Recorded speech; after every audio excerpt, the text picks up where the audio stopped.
السلام علیکم ورحمۃ اللہ وبرکاتہ.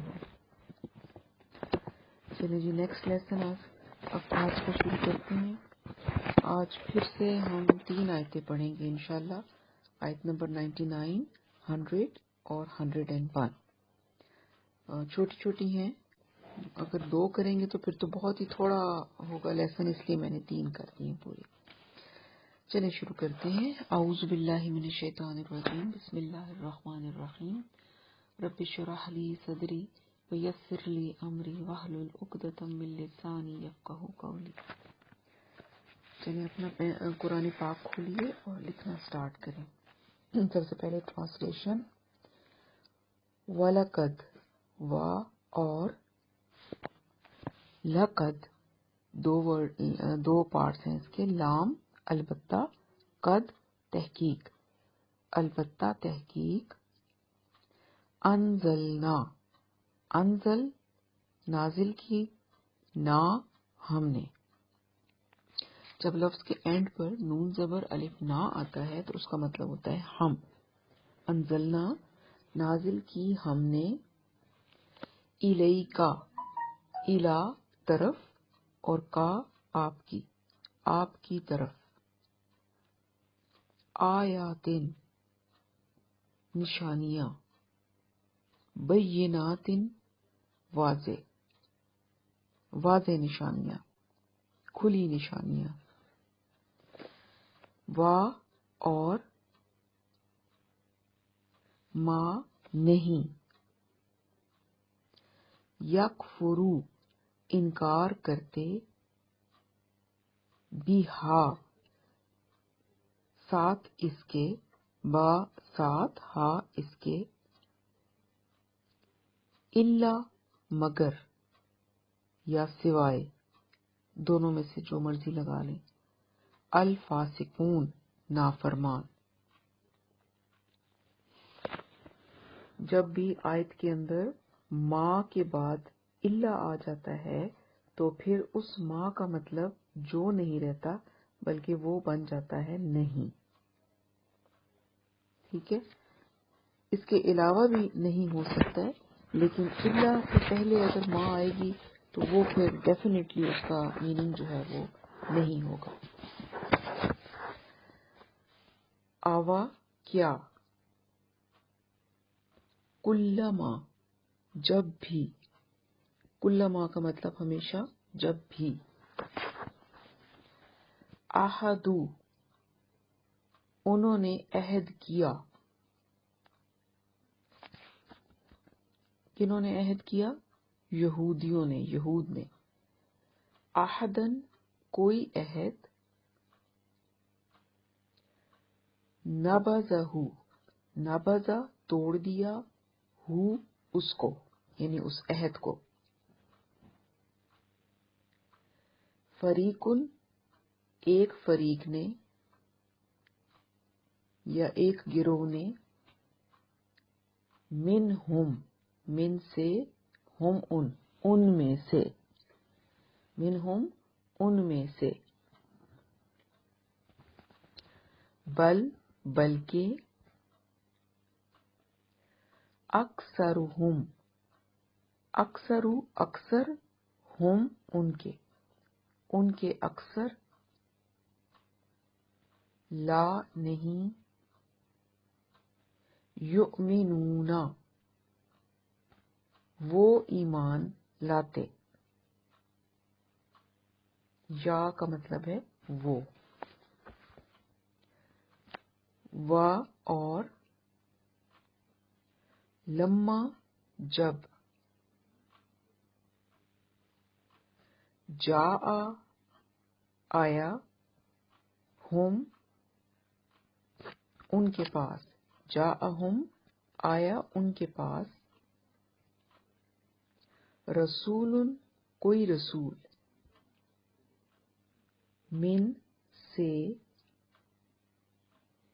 عند اللہ اللہ کے پاس. اندہ پاس، اور اللہ اللہ، اللہ کے پاس سے. مصدقن تصدیق کرنے والا.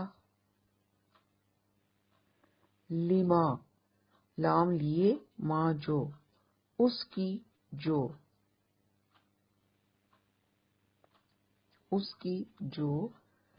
معہم مع پاس ہے ہم ان کے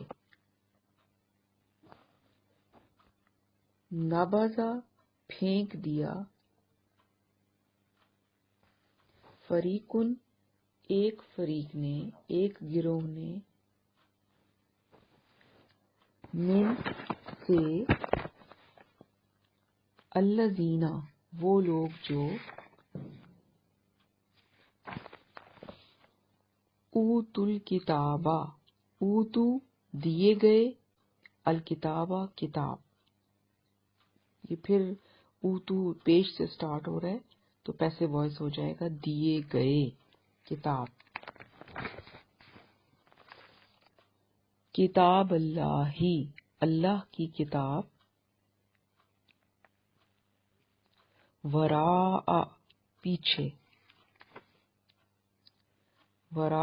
پیچھے ظہورہم ظہور پیٹھ ہم اپنی پیٹھ کأنہم کاف کا میں نے آپ کو میننگ شروع میں بتایا تھا. اس کا مطلب کیا ہوتا ہے؟ جیسے بھی ہوتا ہے اور گویا کأنہم گویا کہ وہ انا یہ کہ ہوتا ہے اور ہم وہ گویا کہ وہ یا اس میں آپ جیسے بھی لکھ سکتے ہیں جیسے کہ وہ کاف جیسے کہ وہ تو کاف کا مطلب اصل میں تو جیسے ہی ہوتا ہے گویا بھی جیسے کی طرح کا ہی لفظ ہے جیسے کہ وہ لا نہیں یعلمون وہ جانتے ہیں وہ نہیں جانتے. تو یہ تو ہوگی آپ کی ٹرانسلیشن. ابھی ہم اس کو تھوڑی سی ڈیٹیل کر کے اس کو سمجھ لیتے ہیں. اچھا چلیں جی. وَلَقَدْ أَنزَلْنَا اور البتہ ہم نے نازل کیا الیک آپ کی طرف یعنی کہ نبی صلی اللہ علیہ وسلم کی طرف آیات بینات واضح آیات واضح نشانیاں وما یکفروا اور نہیں انکار کرتے بہا ان آیات کا الا الفاسقون سوائے نافرمانوں کے. تو یہاں پر کیا بتایا اللہ نے کہ قرآن پاک کے اندر جتنی بھی آیات ہیں وہ بڑی واضح ہیں. قرآن کے احکامات بالکل واضح اور کلیئر ہیں سمجھ میں آنے والے ہیں مگر جو لوگ عمل نہیں کرنا چاہتے پھر وہ اس کا انکار کر دیتے ہیں. سمجھ ان کو آ جاتی ہے لیکن وہ جب ماننی نہیں ہو تو پھر انسان 100 جواز پیش کر دیتا ہے. تو اللہ تعالیٰ فرماتے ہیں کہ جو ان کا انکار کرتے ہیں جو ان کو نہیں مانتے وہ فاسق اور نافرمان ہیں. ورنہ جو انسان اس قرآن سے کو پڑھتا ہے ہدایت حاصل کرنے کے لیے سمجھنے کے لیے اس کو ہمیشہ اس قرآن سے کیا ملتا ہے؟ ہدایت اور خوشخبری. ہدن جیسے اوپر ہم نے پڑھا تھا نا ہدم و بشر للمؤمنین تو اس کو ہمیشہ ہدایت اور خوشخبری ملتی ہے.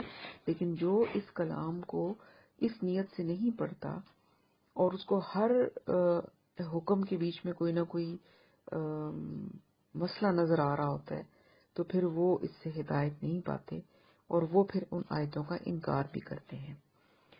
آگے فرمایا اوا کلما کیا جب بھی احدو انہوں نے کوئی عہد کیا احدن انہوں نے کوئی عہد کیا نبذہ توڑ دیا یا پھینک دیا اس کو فریقاً ایک فریق نے منہم ان میں سے بلکہ اکثرہم ان کے اکثر لا یؤمنون ایمان نہیں لاتے. تو یہاں پر یہ بات بھی یہود کے بارے میں ہی ہو رہی ہے کہ جب بھی آپ نے پہلے پڑھ بھی لیا ہے اتنا سارا ان کے بارے میں کہ یہ کتنی دفعہ انہوں نے عہد کیے اور پھر ان کو توڑ دیا. تو بتایا جا رہا ہے کہ یہ تو جب بھی عہد کرتے تھے تو ان میں سے زیادہ تر جو لوگ تھے وہ اس عہد سے پھر جاتے تھے اس کو توڑ دیتے تھے اور بلکہ ان میں سے اکثریت جو ہے وہ ایمان نہیں رکھتے یا ایمان نہیں لاتے. یہود کے بارے میں بات ہے. لیکن یہاں پر ہم رک کر اپنے آپ کو بھی دیکھیں گے کہ کیا ہمارا بھی یہی حال نہیں ہے. آج ہم ایمان تو رکھتے ہیں، قرآن بھی پڑھتے ہیں، لیکن حقیقی ایمان ہمارے دلوں میں کوئی نہیں ہے. اگر ہم حقیقی ایمان رکھتے تو پھر ہمارے دل اتنے بے سکون نہ ہوتے، پھر ایسی بات نہ ہوتی کہ ہمیں قرآن سے ہدایت ملتی. تو وجہ یہ ہے کہ ہم مسلمان ضرور ہیں، لیکن ہم قانونی مسلمان ہیں کہ ہم مسلم گھرانے میں پیدا ہو گئے. تو چلیں جی، ہم مسلمان ہیں، اب ہم نے نمازیں پڑھنی ہے، ریچولز جو ہمیں سکھا دیے گئے وہ ہم کرتے ہیں. لیکن اصل میں جو حقیقی ایمان ہے وہ ہمارے دلوں میں کوئی نہیں ہے. اسی لیے قرآن میں اللہ پاک ایک جگہ فرماتے ہیں نا کہ اے ایمان والو ایمان لاؤ، یعنی ایمان والوں کو کہتے ہیں کہ ایمان لاؤ. تو ہم دیکھیں تو ہمیں ہی خطاب ہے کہ ہم ایمان والے تو ہیں، الحمدللہ ہم اللہ پر ایمان رکھتے ہیں، ہم مسلمان ہیں، لیکن ہم وہ ایمان نہیں لائے کہ جو ہمیں لانا چاہیے تھا. تو اللہ تعالیٰ سے دعا ہے کہ اللہ تعالیٰ ہمیں صحیح معنوں میں حقیقی ایمان نصیب کرے اور توفیق دے کہ ہم اس ایمان کو حاصل کر سکیں.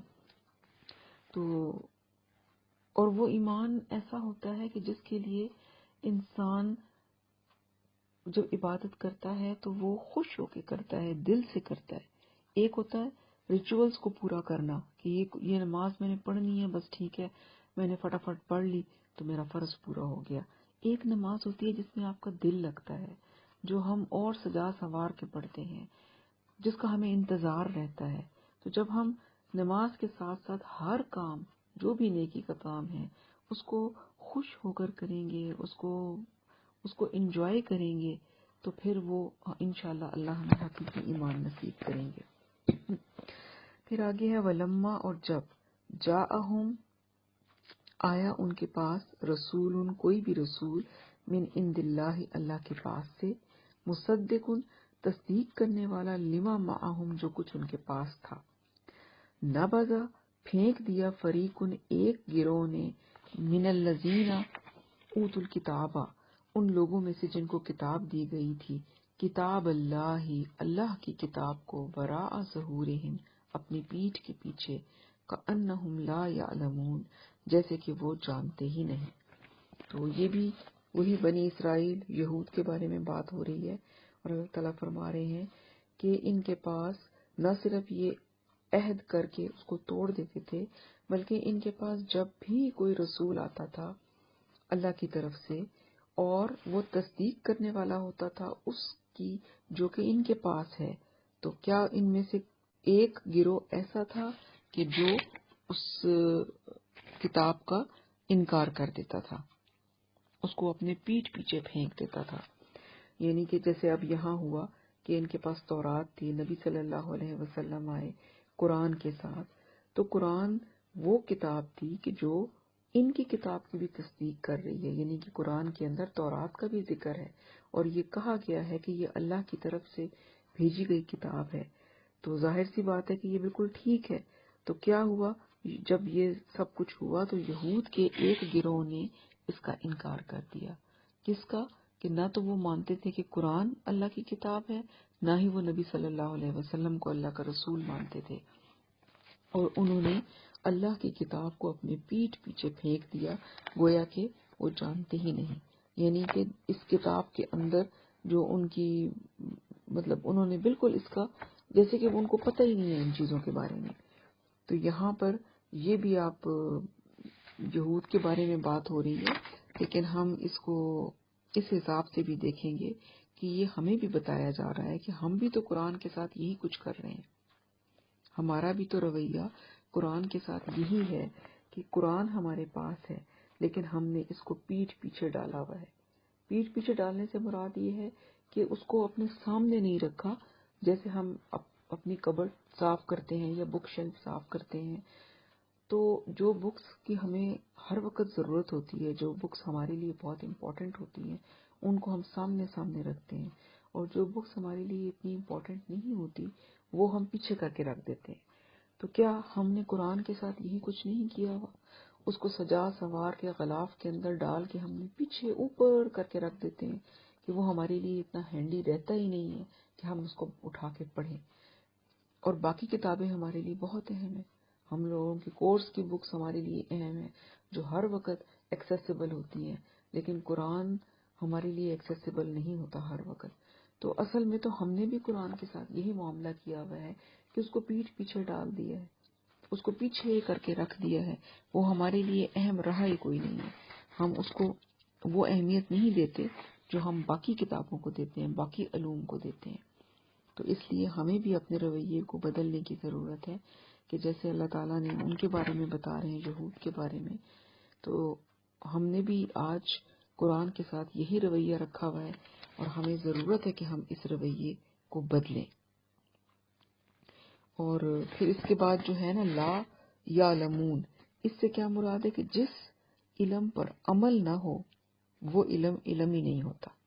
ٹھیک ہے نا، وہ جہالت ہے. کوئی عالم اپنے علم کے خلاف عمل کرتا ہے تو وہ عالم نہیں بلکہ جاہل ہے. تو اس لیے جب ایک چیز قرآن ہمارے سامنے ہے، ہم اس کو پڑھتے ہیں، چلیں پڑھ رہے ہیں، سیکھ رہے ہیں، لیکن اگر ہم اس پر عمل نہیں کریں گے تو پھر ہم نے اس قرآن کا حق ادا نہیں کیا، کیونکہ اصل چیز تو عمل مطلوب ہے. تو اسی لیے یہاں پر کہا گیا کہ کأنہم لا یعلمون، گویا کہ وہ جانتے ہی نہیں. جب تک عمل نہیں کریں گے تو سمجھ لیں کہ ہمیں کچھ بھی نہیں آتا. جس علم پر عمل نہیں وہ علم ہے ہی کوئی نہیں. تو اللہ پاک ہمیں عمل کی توفیق دے اور قرآن پاک کا حق ادا کرنے کی توفیق دے.